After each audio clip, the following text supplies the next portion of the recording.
Okay, so let's start. Good evening, everyone. So welcome to the first webinar of Sigda live series. The topic today will be the C4Information Directorate of Air Force Research Laboratory. So the speaker today will be Dr. Qing Wu, who is a principal electronics engineer at U.S. Air Force Research Laboratory at Rome, New York. He got his PhD degree in electrical engineering from USC and both MS and bachelor's degree from Zhejiang University in China. So at Air Force Research Lab, his main research areas are high-performance computing and neuromorphic computing. As the sub-CTC lead and the technical lead in advanced computing technical area, he is involved in different programs and projects from embedded secure processor, GPU applications in signal processing and deep learning, digital neural synaptic hardware and application development, and memristor-based neuromorphic computing circuits and systems. So before we officially start, there are two reminders. First is that if you have any question, the way to do the Q&A will be, you can see actually a panel on the right-hand side where you can type your question. The question can be seen by everyone in this presentation as well as the speaker. So the speaker can address your question directly. The second reminder is that after the talk, you will receive an email for the feedback survey. So please complete the survey to help us improve the quality of this program. Okay, so now I'll pass it over to Dr. Qing Wu for the presentation.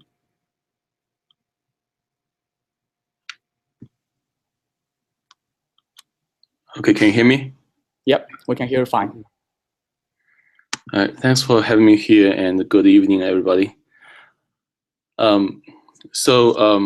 Today I was asked to give an introduction to the Air Force Research Lab and also the Information Directorate that I am working at. So I have two slides. One is the airfile overview, and the other one is the RI overview. Those slides are available on the internet, and if you search, they should be able to find them. And I'm not going to cover every slide because they have different contents. So I'll just pick a few slides, and I will talk about what's the most interesting part. That's basically the research and the funding side of the Air Force Research Lab. So this first slide is the AFRL overview that is done by acting chief scientist of one of our directorate in May, and he's from Materials Manufacturing Directorate, so he has a large part in the slide talking about materials and manufacturing, so I'm not going to cover that. So this is a summary of what is the Air Force Research Lab.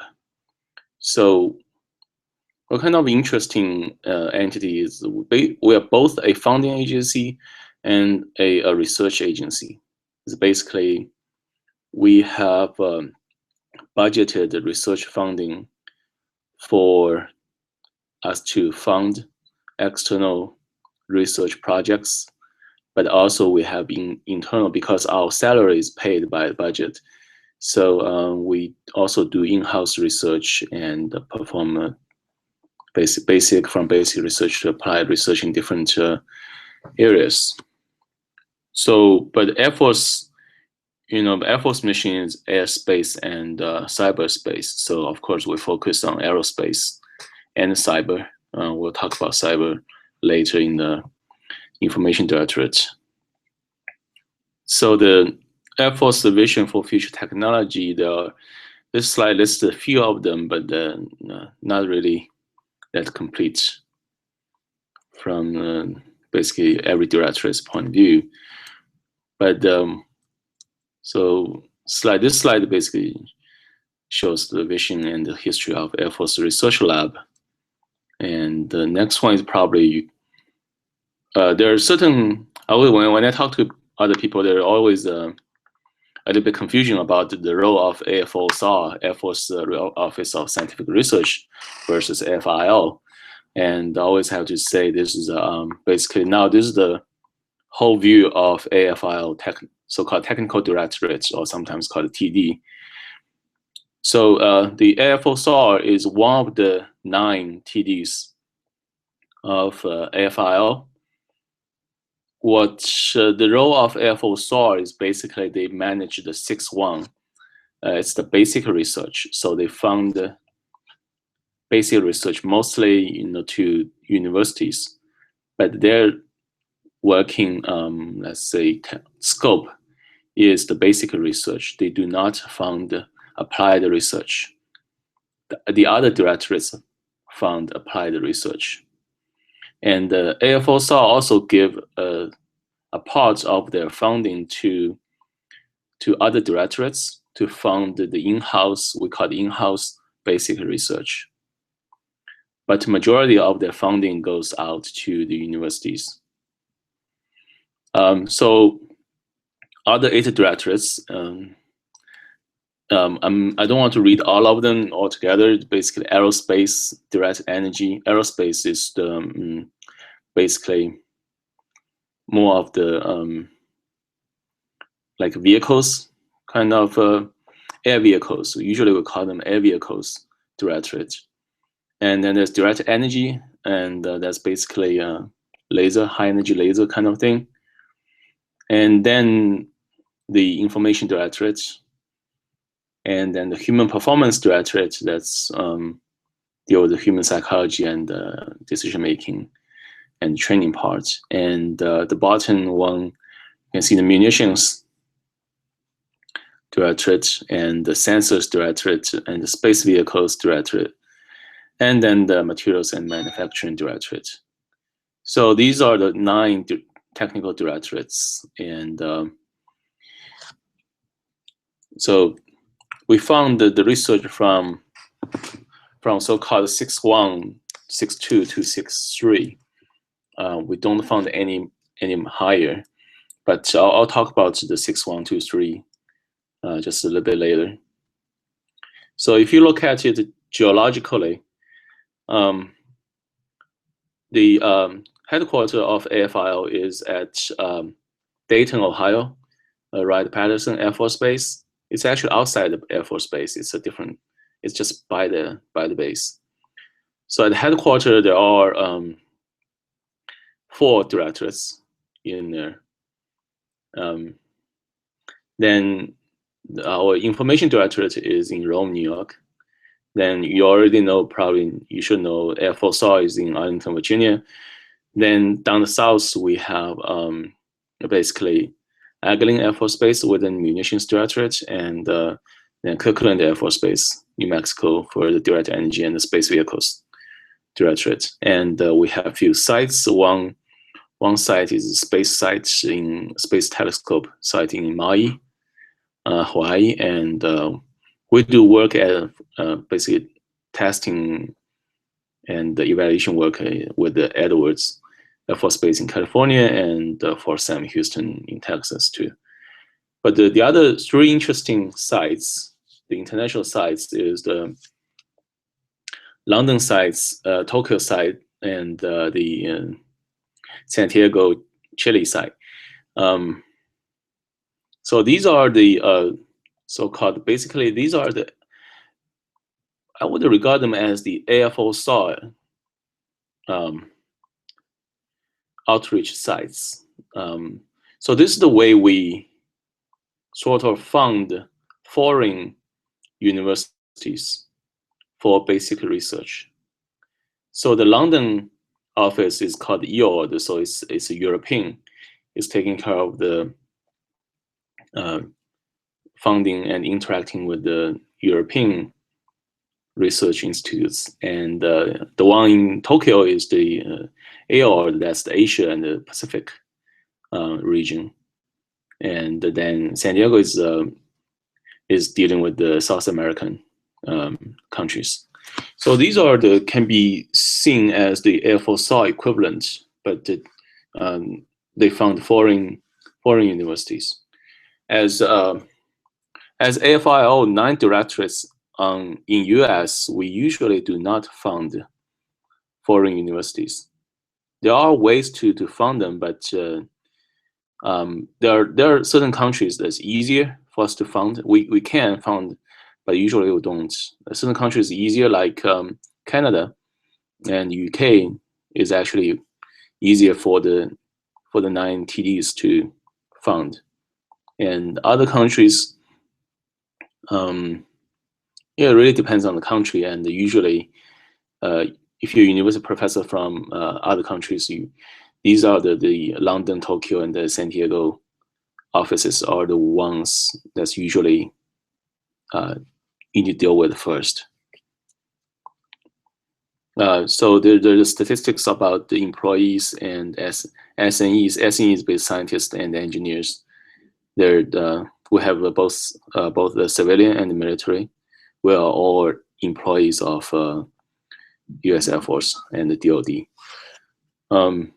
So as in education, you can see about 1/3 PhD and half MS and 20% BS. It depends on the different directorates. We have different combinations of these. So major research facilities, there's not much to talk about. These are large installations for different testing and evaluation centers usually. Usually when we do the public domain or a little bit early applied research, we do not involve these sites. So I think probably not very interesting to you as of now.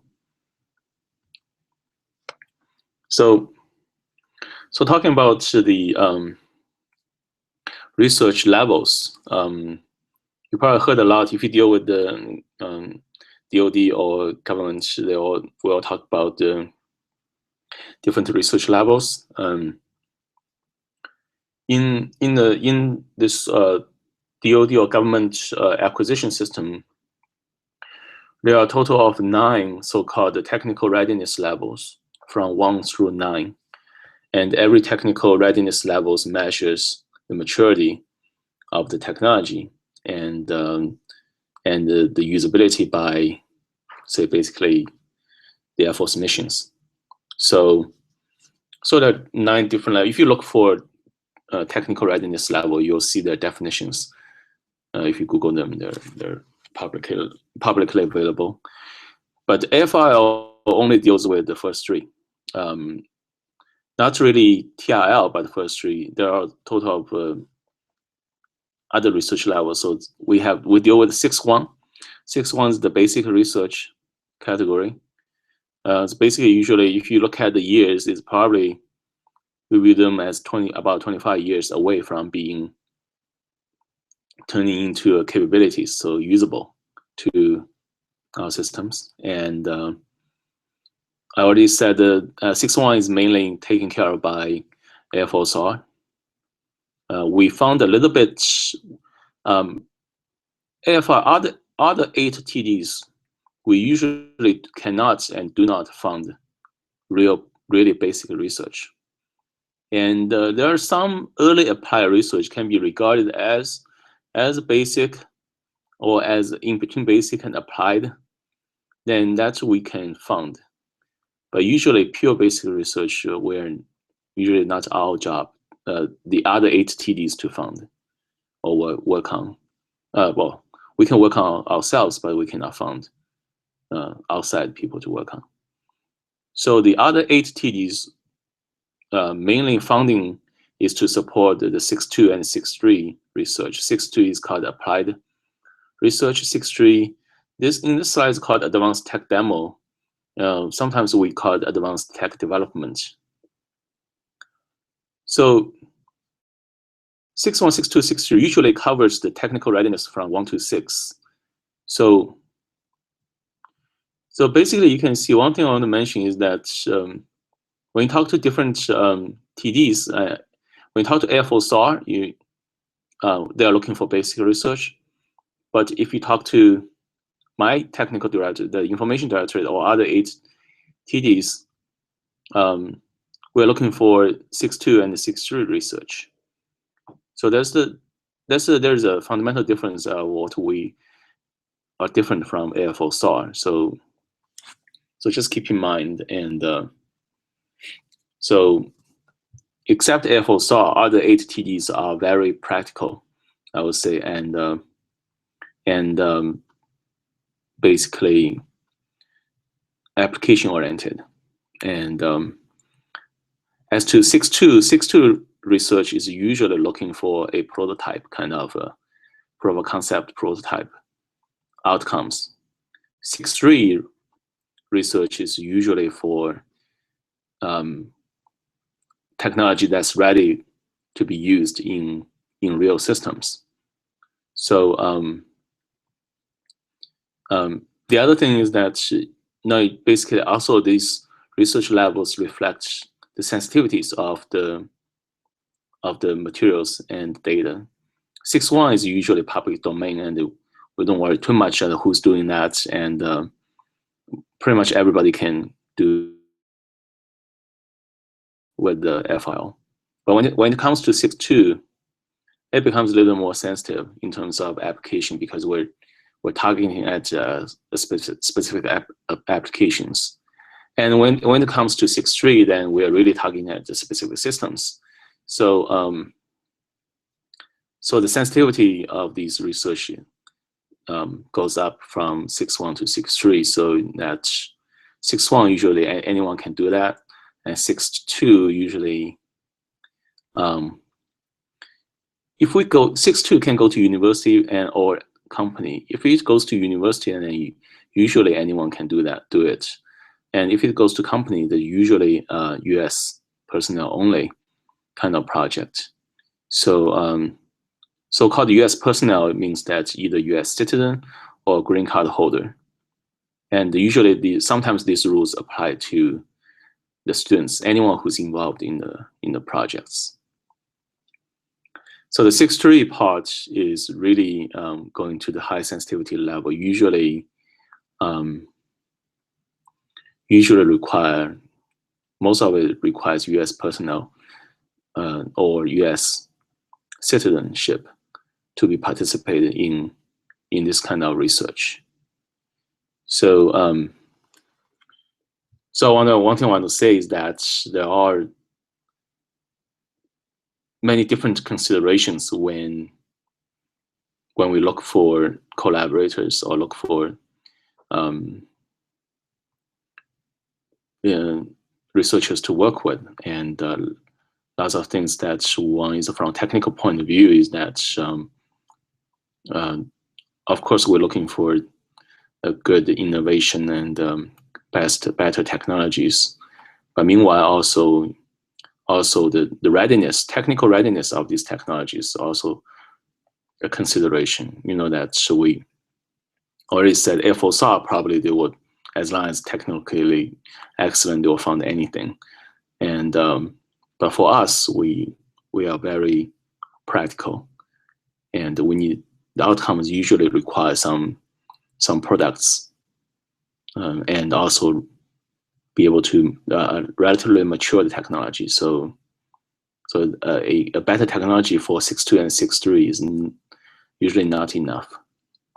So we're looking for usability and applicability of these technologies too. So that's that, and we do 6.3. After 6.3, then we hand over. We don't do anymore. So so usually that's our funding levels, and there are like 3 more technical readiness levels that is handled by these large acquisition programs, so that we help them to mature more, but we don't fund anymore of anything beyond the 6.3. So technical focus areas. These numbers are the total budget for FIO. I think FY15 is about $2 billion. And it sounds like lots of money, but just keep in mind that these $2 billion pays for everything: facility, our salary, and everything in there. So actually, when it comes to funding for research, it's not that much. It's not even half of this number. So these are the basically technical focus areas, and the Information Directorate deals with the fourth one from top, the intelligence, surveillance, and the reconnaissance, that's ISR, and the command control cyber communications, the C4. But these are not just our money. Our budget is not that big. Well, I'll show you what our budget look like in the next file. But total is 2 billion. But the funding we can use to fund external research is, I would say, it's about a third of this number. So this slide deck basically focuses on the AFO-SAR and the Materials Directorate. So I'll talk about AFO-SAR, then I'll skip the Materials Directorate. So AFO-SAR, I know is probably most common interest for the audience, and so it's in Arlington, and there are 5 technical departments. I'm not really too familiar with these departments and the research areas, and usually you just have to go talk to the program managers and find out which program manager is the best for your research. But keep in mind they are basic research agencies. And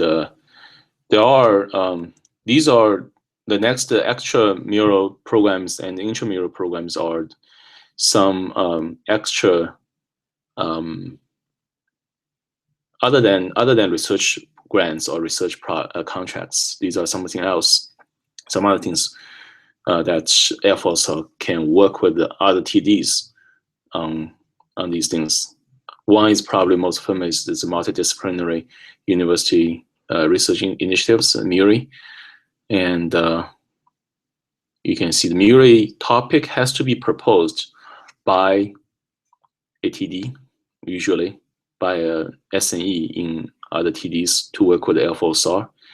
Then the proposed topic will be reviewed and selected as the formal MURI topic, and then there'll be solicitations for proposals.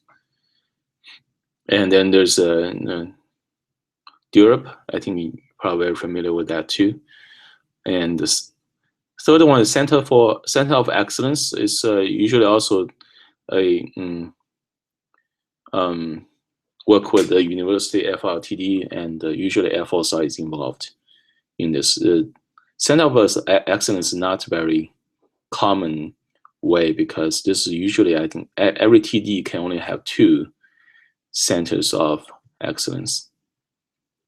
Then there are personal awards, basic grants like Presidential Early Career Award in SE, and then the grants. Grants is that mostly from AFOSAR, but TDs can give grants too, but not very common. And there's the Young Investigator Program. So these things are something that's within the usual business and mostly outside the usual business of FIL. So there's the intramural, and this intramural means that you have to come on site to work with us. This is usually, the other thing is I want to mention the FOSAR, the parts of funding FOSAR gives to the TDs. We cannot use that to fund universities. So usually, one thing you need to keep in mind that when we get funding, when any researcher from the TDs get funding from AFOSAR, it usually means he can only researcher can use that money. He cannot use that money to fund universities unless the professor is coming on site. So that money, when we get 6-1 research money from efforts are, the money has to be spent on site instead inside the FIL. So just keep in mind that usually when I'm not saying should not work with the any lab employees to get funding, but usually if he gets funding, then you should expect that he won't be able to fund you. He has to do it mostly by himself. So these are the ways to get to work inside the lab. So he can use his funding to fund you to do these things. So the National Research Council program, and it's usually can be funded by FIL personnel or the National Research Council. And the Summer Faculty Fellowship Program, I believe many of you are familiar with it. We basically bring summer faculty on site to work with us for 8 to 12 weeks during the summer break. And the Windows on the Wall that I'm not too familiar with is probably the functionalities of those 3 international sites. And the Air Force Visiting Scientist Program, I'm not too familiar with. It looks like it's like half-year thing.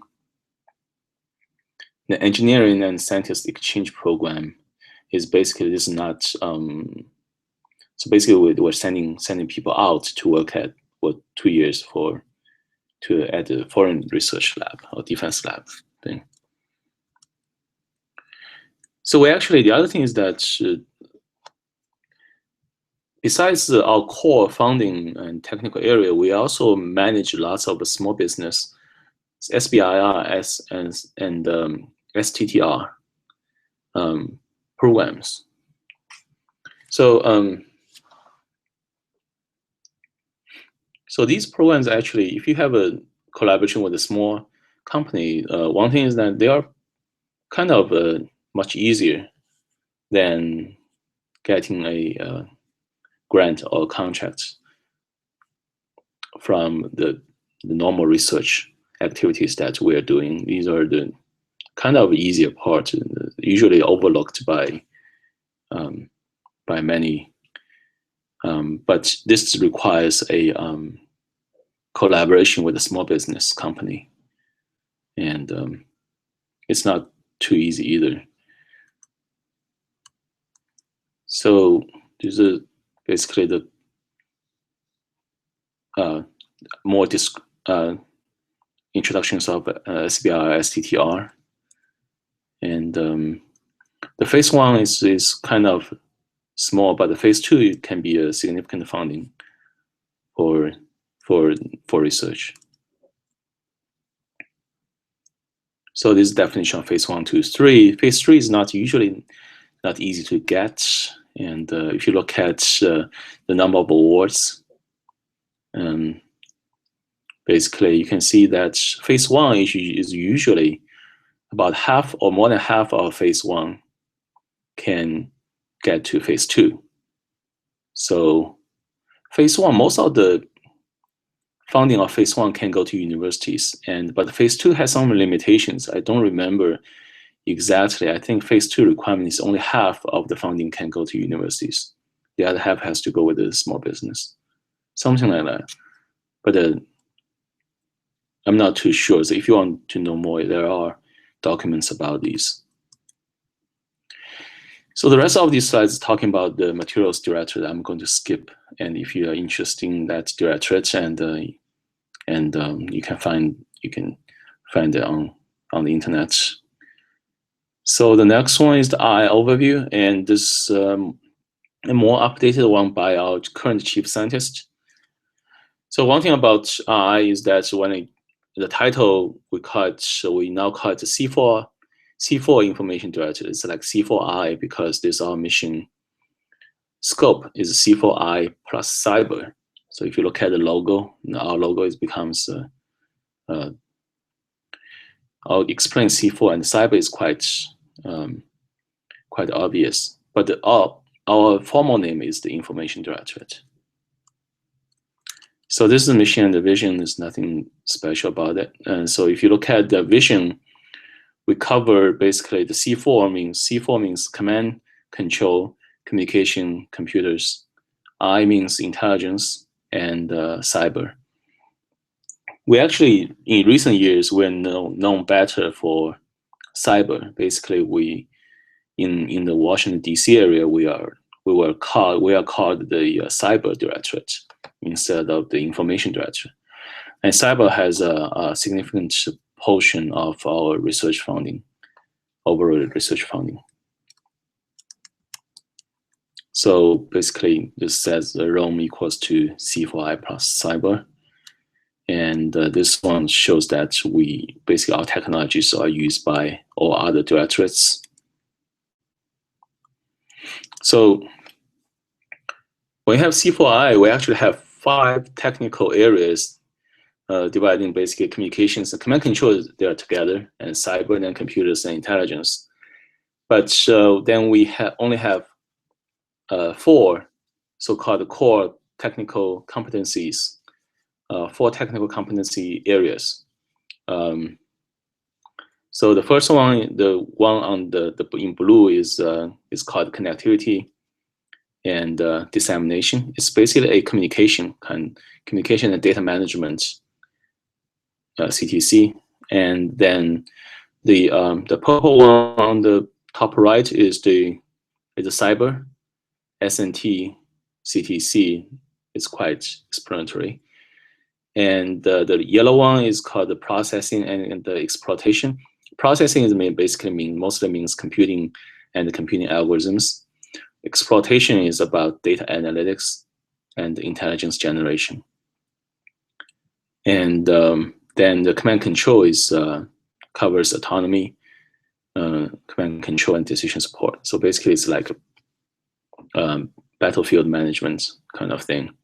The autonomy is added in later years. So you can see we have 5 tech areas for CTCs. So the CTC manages the technical areas. But it's sometimes the organization is kind of complicated. We have the CTC leads, and we have the sub-CTC leads, and then these 4 CTCs are hosted by 4 divisions. Then we have division chiefs, then division tech advisors. They all have different definition of their work, so it's kind of complicated. Sometimes usually one CTC is across different divisions. So it's a complicated thing, and I would say best is that to know better about technical area, it's best to talk to the CTC lead. And if you want to know exactly what we're looking for, the best is to talk to probably the researchers and the program managers. So the program managers, we have about total of about 50-something programs, and these program managers manages the few projects under the programs. And what I'm trying to say is that there's no specific. If you want to ask who is the guy you can talk to guarantee that you can get funding, and there's probably no such guy you can talk to. Usually we have so many different leads and different roles, and they all have all kinds of different influences. But when it comes to decision on what project to do and what project to fund, it's usually you have to start from the researchers, basically the in-house researchers, and the program managers. Those two are probably will make decisions that's most important for funding.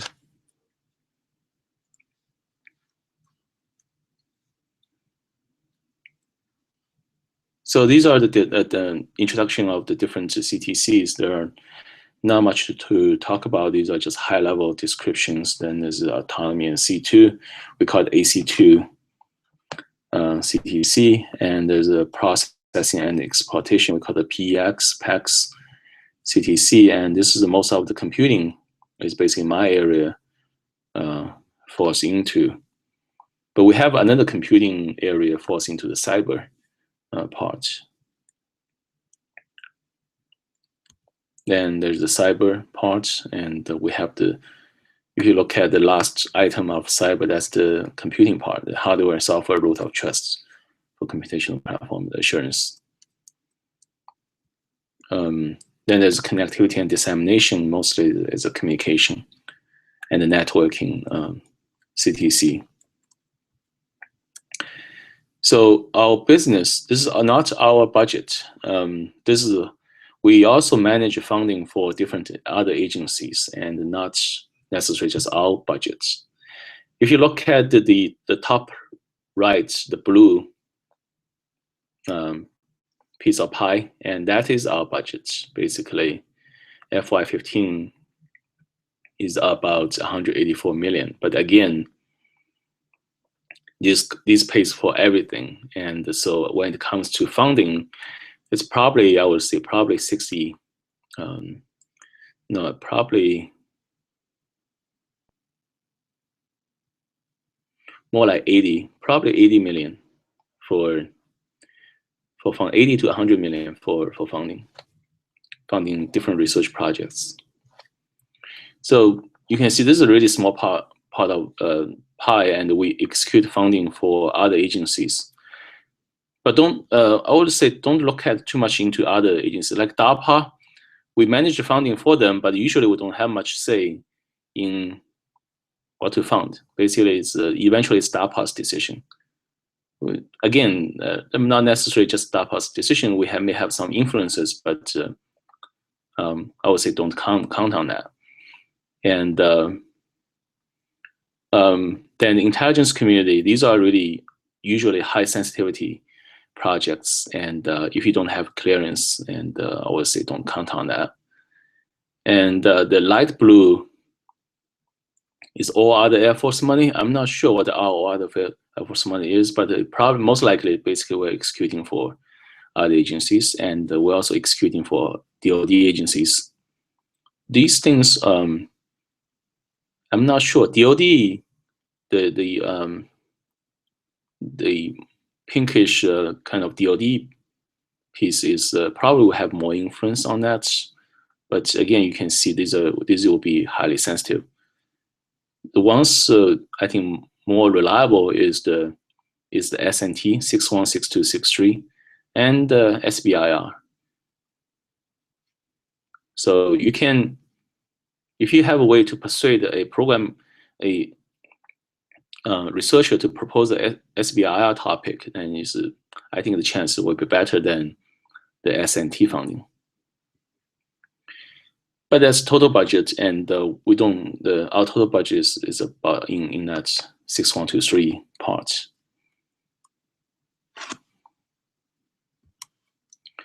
So these are facilities. We have the Rome research site, and we have a Stockbridge site and Newport site. These are Starbridge site, and Newport is usually for testing and evaluation and do flight tests. I just want to mention a little bit about Stockbridge, and the Starbridge is a kind of interesting site because now we are very much into autonomy and the UAVs, and so Starbridge we can fly small UAVs. Actually, in there we have the permission to fly, and it will be impressive. As I mentioned before, we have the 6263 money is very practical, and if an impressive demo will carry a long way.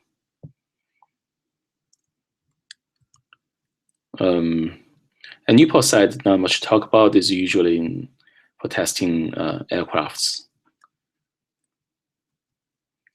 So I have different facilities. These are just, I would say, probably arbitrarily picked from all kinds of facilities. And when you get into working with the researchers, you'll know better about these different facilities and what they are and how they work. And this is nothing to talk about. We have a machine shop, can build models. And so that's that's pretty much it. I think that's pretty much any. So I'll be happy to answer questions.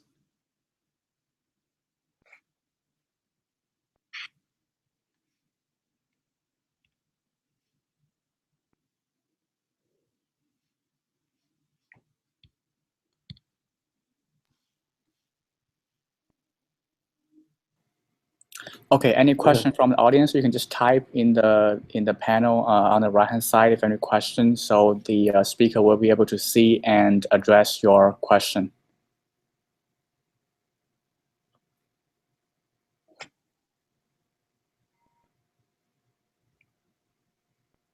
No questions? I haven't seen any questions. Okay. Let's see here. Any questions? Okay, so if we don't have any questions, then I think we'll just stop here today. And thanks again for Qing's excellent talk. Thank you. Okay, thanks. Okay, bye everyone. Bye.